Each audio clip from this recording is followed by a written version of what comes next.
Crash plant फौरी उठाओ, crash plant फौरी उठाओ, क्रैश प्लांट क्रैश प्लांट न मंजूर क्रैश प्लांट न मंजूर। क्रैश मुतासरीन जलजला बालाकोट अपर नड़ा पैरन कठा गरलाट के मकीनों का गैर कानूनी क्रैश प्लांट नस्ब के खिलाफ एहतजाजी मुजाहरा। उठाओ, क्रैश प्लांट फौरी उठाओ, क्रैश प्लांट फौरी उठाओ, क्रैश प्लांट। सैकड़ों खानदान नकल मकानी करने पर मजबूर, गिरदो गुबार से बच्चे बूढ़े और खवातीन वबाई अमराज का शिकार। छाती, गुर्दे, सांस, आंखों की बीमारी है। छोटे बच्चे हमारे ये स्कूल नहीं आते, इसी वजह से दिन को आवाज़ भी और दौड़ भी इनको बहुत डिस्टर्ब करती है। एसी साहब और डीसी साहब से भी हमारी दरख्वास्त है कि ये इसका क्रैश प्लांटों का मसला हल किया जाए। लातादाद बच्चे तालीम जैसी नियामत से महरूम, बच्चे स्कूल जाने से कासर, तहसील इंतजामिया की मानी खेज खामोशी सवालिया निशान बन गई। अदालत से हुक्म इम्तनाई हासिल किया, तौहीनी अदालत की परवाह किए बगैर गैर कानूनी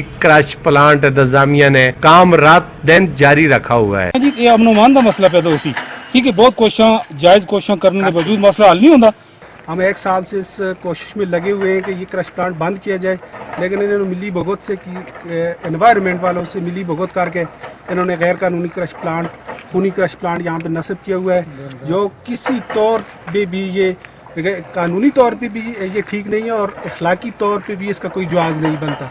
मुजाहिरीन ने धमकी दी है कि अगर गैर कानूनी क्रश प्लांट फौरी बंद न हुए तो अमन अमान की तमाम तर जिम्मेदारी तहसील व जिला इंतजामिया पर होगी। जरूरत इस बात की है कि आबादी के वस्त में क्रश प्लांट नस्ब करने की इजाजत किसने दी और अवाम को ज़हनी अजियत में मुब्तला करना कौन सी दानिशमंदी है। इंतजामिया क्रश प्लांट फौरी बंद करके अवाम को नकल मकानी से बचाया जाए। कैमरा टीम के साथ मीर अफजल गुलजार, डिस्ट्रिक्ट मीडिया, मानसरा।